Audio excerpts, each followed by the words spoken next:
அன்பு உள்ளங்கள் அனைவருக்கும் வணக்கம். லக்ஷ்மி அவர்கள் எழுதிய வெளிச்சத்தை தேடி அருமையான நாவல் வாங்க பார்க்கலாம். நடு இரவுக்கு பின்னும் உறக்கமின்றி அவன் படுக்கையில் புரண்டான். மண்டை வெடித்துவிடும் போன்ற கவலைகளின் இறுக்கத்தில் அவனுக்கு துளி கூட தூக்கமே வரவில்லை. திடுக்கிட்டு எழுந்து உட்கார்ந்தான். அடுத்த வீட்டு பால் குக்கர் ஓங்கிய ஒளியில் சீட்டி அடித்து கொண்டிருந்தது துல்லியமாக கேட்டது. அப்படியென்றால் விடியற்காலை வேலை. அவனையும் அறியாது உடல் அயற்சியால் உறங்கிவிட்டிருக்கிறானே. இடையே இருந்த ஒட்டுச் சுவரை தாண்டி தொடர்ந்து அந்த அடுத்த வீட்டு அம்மாள் கூப்பாடு போட்டது காதுகளில் நன்றாக விழுந்தது. ஞாயிற்றுக்கிழமையில் கூட காப்பிக்கு இப்படி ஏன் பறக்கிறீங்க? செத்த படுத்து கிடக்கிறது தானே, எதுக்கு அவசரமாக எழுந்து என் பிராணனை வாங்கிக்கிட்டு? மேலே முணுமுணுத்த அவள் பாத்திரங்களை நங்கென்று வைப்பது கேட்டது. ஆமாம், இன்று ஞாயிற்றுக்கிழமை. அவன் ஏன் அவசரமாக எழுந்திருக்க வேண்டும்? பல ஆண்டுகள் ஏற்பட்ட பழக்கத்தின் பாதிப்பு. அவனையும் அறியாது கண்கள் சமையல் அறை பக்கம் திரும்பின. இருட்டு அப்பி கிடந்த அந்த அறை முகத்தில் அறைவதை போன்ற நினைவை உள்ளத்திலே உண்டாக்கவே கீழ் உதட்டை கடித்து கொண்டான். அம்மா இறந்து போய் சில மாதங்களுக்கு மேலாகிவிட்டன. ஆனாலும் அவள் அந்த வீட்டிலே எங்கேயோ இருப்பதை போன்ற அந்த நினைவை, அந்த பரிவை உதற முடியவில்லை. ஞாயிற்றுக்கிழமை என்றாலே அம்மா சொல்வாள், வாரம் முழுக்க ஓடா உழைக்கிற, இன்னைக்காவது செத்த நிம்மதியாக தூங்கு, ஆற அமர எழுந்து குளியேன், என்ன அவசரம்? அதற்குள்ள நான் இட்லி வார்த்து வெங்காய சாம்பார் பண்ணி உனக்கு பிடிச்ச தேங்காய் சட்னி அரைச்சி தயாராக வச்சிடுறேன். சூடாக பக்கெட்டில் தண்ணீர் நிரப்பி வச்சுட்டு கூப்பிடுறேன். இந்த குளிரில் பச்சை தண்ணீரில் குளிக்க வேண்டாம். நான் சொல்கிறத கேளு. ஒரு சின்ன அண்டா தண்ணியை சுட வைக்க நாழி ஆகாது. அவனை பற்றி எல்லா வகையிலும் கவலைப்பட்ட ஒரே ஒரு உயிர் அவன் தாய். அந்த நெருங்கின பந்தமும் சொந்தமும் போனதும் அவன் தன்னந்தனியாகி அந்த வீட்டின் வெறுமையில், அதை சூழ்ந்து நின்ற வறுமையின் நடுவில் எப்படியோ சில மாதங்களை கடத்தி விட்டிருந்தான். எந்த கிழமையாக இருந்தா என்ன, ஒரே சீராக காரியங்களை கவனிச்சாதான் உருப்பட முடியும். இன்னைக்கு ஓய்வுன்னு அதிக நேரம் தூங்குனா நாளைக்கு வேலைக்கு நான் தானே எழுந்து போகணும். பதிலுக்கு அடுத்த வீட்டுக்காரர் மனைவியை அதட்டியது கேட்டது. அவசரமாக தலையணையை தட்டி ஜமுக்காலத்தில் வைத்து சுருட்டி ஒரு பக்கம் வைத்தான். பொழுது வேகமாக புலர்ந்து புது வெளிச்சம் கம்பி தடுப்புகள் வழியே முற்றத்திலே பளிச்சென்று பரவுவதை கவனித்தான். சுவரில் தொங்கிய கேலண்டரை திரும்பி பார்த்ததுமே பகீர் என்ற உணர்வு. மாதம் பிறந்து முதல் ஞாயிற்றுக்கிழமை. விடிந்ததும் விடியாததுமா வீட்டுக்காரர் வாடகைக்கு வந்து நிற்பாரே. ஈட்டிக்காரனை கூட ஏதாவது சொல்லி சமாளித்து விடலாம். ஆனால் அவனது வீட்டின் சொந்தக்காரரை சமாதானம் சொல்லி அனுப்பி வைப்பது லேசான காரியம் அல்லவே. அதுவும் 3 மாத வாடகை பாக்கியாக நிற்கும்போது. எழுந்து அலமாரியை திறந்து துளியளவு ஒட்டி கொண்டிருந்த பேஸ்டை பற்களை கடித்து கொண்டு பிரஷ் மீது பரப்பிக்கொண்டான். பிளாஸ்டிக் வாளியையும் அலுமினிய சொம்பையும் தூக்கி கொண்டு பின்பக்கத்து கதவை திறந்து கொண்டு தோட்டத்திற்கு வந்தான். அடுத்த தெருவில் இருந்த ஒரு வீட்டின் கூரையோடு ஒட்டிய பின் சுவர் கொண்டதொரு சின்னஞ்சிறு தோட்டப்பகுதி. அதற்குள் ஒரு கிணறு, துணி துவைக்கும் கல், சிமெண்ட் தொட்டி, வீட்டுக்கூரை மீது ஓடி ஏறி வியாபித்து கொண்ட ஒரு நித்திய மல்லிச்செடி இத்தியாதிகள். கார்ப்பரேஷன் தண்ணீர் குழாய் வசதியும் உண்டு. ஆண் பிள்ளைகள் அழக்கூடாது என்ற சங்கல்பத்தையும் மீறி அவன் ரகசியமாக அம்மாவை நினைத்து அவ்வப்போது உருகும் கண்ணீரை போல தண்ணீர் எப்பொழுதாவது வரும். சமையலிலிருந்து ஸ்நானம், குடிநீர் எல்லாவற்றுக்கும் தோட்டத்து கிணற்றையே தான் நம்பி அவன் அம்மாவும் வாழ்ந்தனர். தண்ணீர் கொஞ்சம் கசக்கத்தான் செய்தது. 25 ரூபாய் வாடகைக்கு தனி வீடு. இதுக்கு மேலே மீனமேஷம் பார்க்கக்கூடாது என்று அப்பாவும் அம்மாவும் சேர்ந்து குடியேறிய வீடு அது. மெல்ல வாடகை விஷமாக ஏறி இப்பொழுது 150 ஆகிவிட்டிருந்தது. 500 கிடைக்கும், போகட்டும், பாவம்னு பார்க்குறேன். என் மகன் அமெரிக்காவிலிருந்து வரப்போகிறான். இந்த வீட்டை இடித்து ஃப்ளாட் கட்டி போட்டு விடலாம் என்பது என் கருத்து. இப்போ இந்த இடத்து விலை என்ன தெரியுமோ? வீட்டுக்காரர் வேலு முதலியார் அடிக்கடி அவனை பயமுறுத்தி கொண்டிருந்தார். ஃப்ளாட் கட்ட அவரிடம் பணம் கிடையாது, விற்கவும் மனமில்லை, வெறும் வெத்து வேட்டு என்பதை உணர்ந்த அவனும், ஏதோ உங்கள் தயவு சார், எங்களை போன்றவங்க உங்களுடைய கருணையால் தானே வாழ்ந்து கொண்டிருக்கிறோம் என்று புகழ்ந்து வைத்தான்.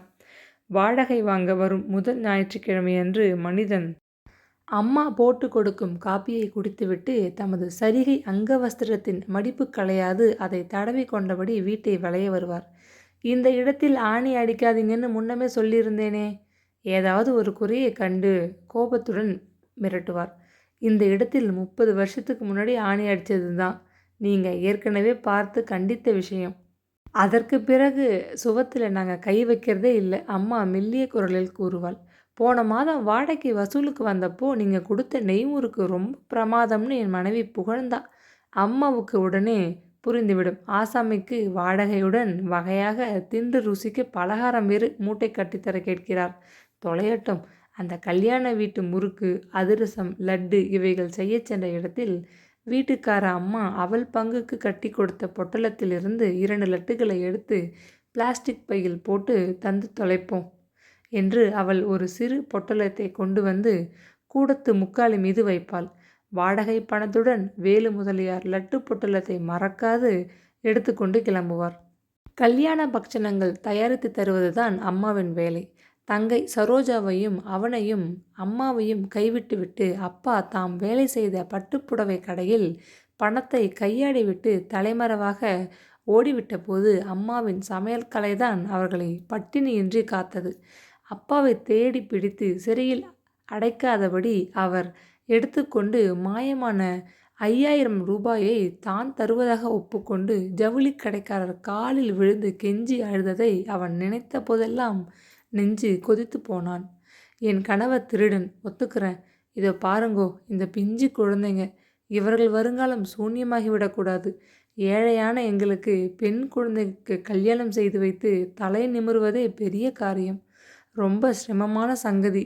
கடையில் திருடிட்டு அப்பன் ஜெயிலுக்கு போனான்னு அபவாதம் வந்தால், ஐயா நீங்களும் பெண்களை பெற்றவர், என் பெண்ணுக்கும் என் பிள்ளைக்கும் வாழ்க்கை பிச்சை கேட்கிறேன். இந்த பணத்தை எப்படியாவது செலவினத்திலே போட்டு ஒரு கடன் பத்திரம் எழுதுங்கோ, கையெழுத்து போட்டு தரேன், வட்டியும் எடுத்துக்கோங்கோ. எப்படியம்மா இந்த தொகையை நீங்கள் கட்ட முடியும்? கடைக்காரர் தமது மீசையை தடவிக்கொண்டு ஏளனமாக பார்த்தார். குங்குமம் கரைந்து நெற்றி முழுவதும் பரவ, கண்கள் அழுது அழுது சிவந்து காண, மஞ்சள் வியர்வையில் கலந்து கழுத்தின் மீது ஓட, பழைய சுங்குடி சேலை தாலிக்கயிறு மட்டும் தெரிந்த கழுத்தை இழுத்து மூடிக்கொண்டு அம்மா துணிவுடன் பேசினாள். திருடனல்லாத தன் கணவனுக்கு கண்ணகி அன்று வீர வேஷத்துடன் நியாயம் கேட்டாள். இந்த கண்ணகி திருடனாக ஓடிவிட்ட தன் கணவனை காத்து தன் குடும்ப மானத்தை ரட்சிக்க கடைக்காரரின் கருணை கேட்டு யாசித்தபடி துணிவாக சொன்னாள். எனக்கு பக்ஷணங்கள் தயாரிக்க தெரியும். 4 வீட்டுக்கு சமைத்து போட்டு உங்கள் கடனை மாதம் இத்தனை என்று செலுத்தி அடைச்சிடுறேன். என்ன நினைத்தாரோ கடைக்காரர். 1 மாதம் தவணை நின்னால் கூட நான் கடுமையான நடவடிக்கை எடுப்பேன். இதில் கையெழுத்து போடுங்க என்று அவசரமாக தயாரித்த பத்திரத்தில் அம்மாவின் கையெழுத்தை வாங்கி கொண்டார். அப்போது அவனுக்கு 10 வயது இருக்கும். சரோஜாவுக்கு 8 வயது. அம்மா செக்கச்செவேல் என்று பார்க்க மூக்கும் விழிகளுமாக நல்ல அழகிதான். சின்ன வயதுதான். அந்த வயதில் குழந்தைகளுடன் தனியாக ஒரு பெண்ணை தவிக்க விட்டு ஓடிப்போனதை பற்றி அப்பா சிறிதும் கவலைப்பட்டதாக தெரியவில்லை. தன்மேல் எந்த குறையும் ஏற்படாது, எந்த தவறும் நேர்ந்து விடாது. அம்மா கம்பி மேல் நம் சர்க்கஸ் வித்தைக்காரி போல நிதானமாக நேர்மையாக நெற்றி வியர்வை வழிய உழைத்து தன் குழந்தைகள் இருவரையும் ஆளாக்கியவள். நம்ம தெருவில் இருக்காளே பார்வதி, அதான் பச்சரம் செய்து கொடுக்கும் அந்த அம்மா, அவதாண்டி உண்மையான பத்தினி. அவ முகத்தில் விழிச்சா நாம் செஞ்ச பாவமெல்லாம் பஞ்சா பறந்துடும். இத்தனை நல்லவளை விட்டுட்டு அந்த பாவி மணிகண்டன் எங்கேயோ ஓடிப்போனான். ஆனாலும் பூவும் பொட்டுமா அவன் நினைவை மனதில் வச்சுண்டு குனிந்த தலை நிமிராம அவள் எப்படித்தான் வாழ்ந்து இந்த 2 குழந்தைகளையும் முன்னுக்கு கொண்டு வராளோ. மகராசி. எதிர் வீட்டு பாட்டி புகழ் மாலைகளை அள்ளி போட்டு கொண்டிருந்தாள். வேலை செய்ய போன இடத்திலும் அம்மாவுக்கு நல்ல பெயர். அந்த கையெழுத்தை போட்டுவிட்டு வீட்டுக்கு வந்ததும் முதல் வேலையாக பார்வதி தன் பிறந்த வீட்டு சீதனமான வெள்ளி டம்ளர்கள், உத்திரணி, தட்டு, தன் கைவிரலில் இருந்த தங்க மோதிரம் இவைகளை விற்று கல்யாண பட்சண தயாரிப்புக்கு வேண்டிய உபகரணங்களான சல்லிக்கரண்டிகள், இரும்பு வாணலி, கனமான பித்தளை அடுக்கு, வெண்கல உருளி இத்தியாதிகளை வாங்கி கொண்டாள். கோபுர வாயில் தெரு முனையில் இருந்த பட்சண தயாரிப்பு கிழவி ஒருத்தியின் துணையை நாடினாள். அவளது குழுவில் ஒருத்தியாக சேர்ந்து கொண்டு கல்யாணங்களுக்கு பட்சணங்கள் தயாரிப்பது, ஆஸ்திரேலியா, அமெரிக்காவில் தங்கியிருக்கும் தங்கள் குழந்தைகளுக்கு அனுப்ப தாய்மார்கள் தயாரிக்க விரும்பும் மைசூர் பாகு, முறுக்கு, கடலை உருண்டை இவைகளை செய்து தருவது என்று காலை 7 மணிக்கு வீட்டை விட்டு புறப்பட்டு போகிறவள் மாலை 7 மணிக்கு நெருப்பருகே வெந்து உடல் சோர்ந்து வீடு வந்து சேருவாள். கல்யாண காலங்களில் சில சமயங்களில் வீடு திரும்ப அவளுக்கு இரவு மணி 10 விடும். 5 வருஷ காலத்தில் வட்டியுடன் அப்பா எடுத்துக்கொண்டு ஓடிய அந்த தொகையை அடைத்ததுடன் புடவை கடைக்காரர் வீட்டு கல்யாணத்திற்கு வேண்டிய பலகாரங்கள் அத்தனையும் அவர்கள் வீட்டு அடுப்பருகில் உட்கார்ந்து இனாமாக அம்மா தயார் செய்து கொடுத்தாள். கடைக்காரர் மனம் கனிந்து போனார்.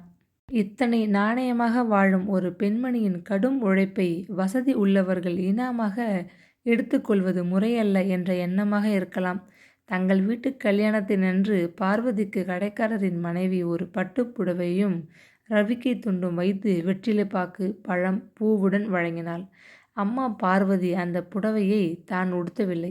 வருஷங்கள் சில ஆகும் என்ற போதிலும் சரோஜாவின் கல்யாணத்திற்காக உதவும் என்று பிளாஸ்டிக் உறையிலே போட்டு பத்திரமாக வைத்து விட்டிருந்தாள்.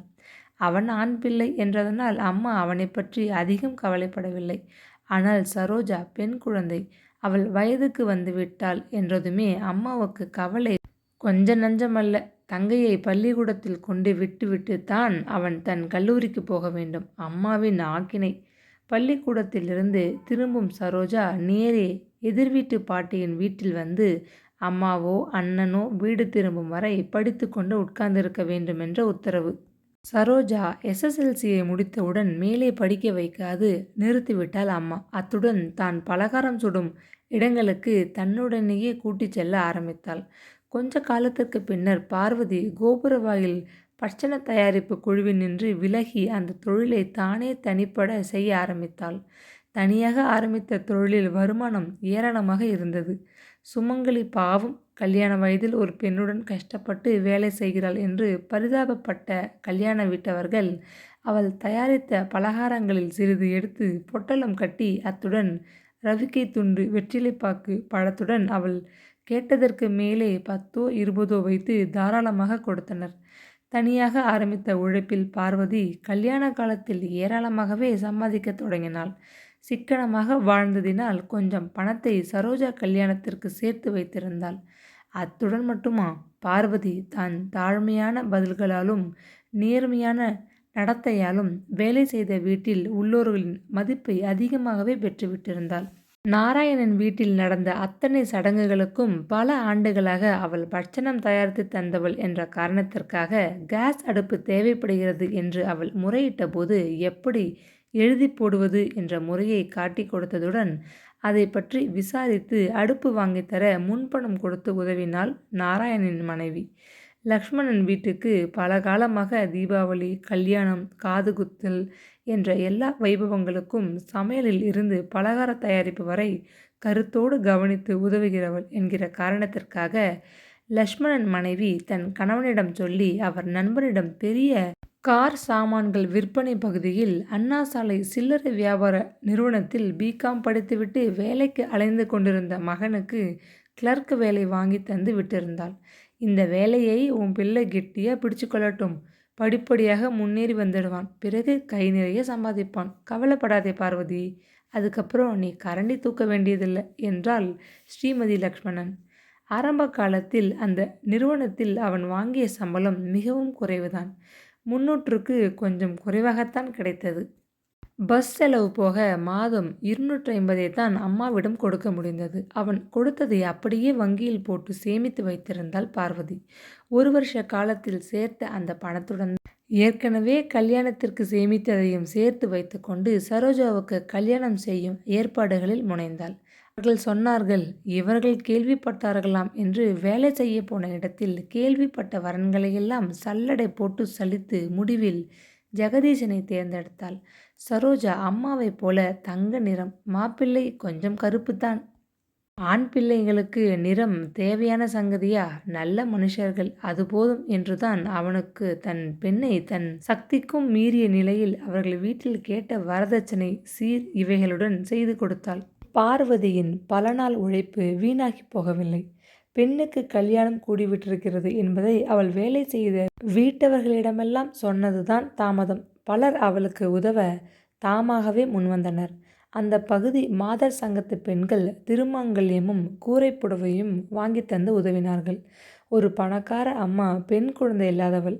பார்வதியின் பலகாரங்களை அடிக்கடி அமெரிக்காவில் உள்ள மகன்களுக்கு அனுப்பி வைத்து மகிழ்கிறவள். சரோஜாவின் புக்ககம் கேட்ட சீர்பாத்திரங்களை வாங்கித் தந்து விட்டிருந்தாள்.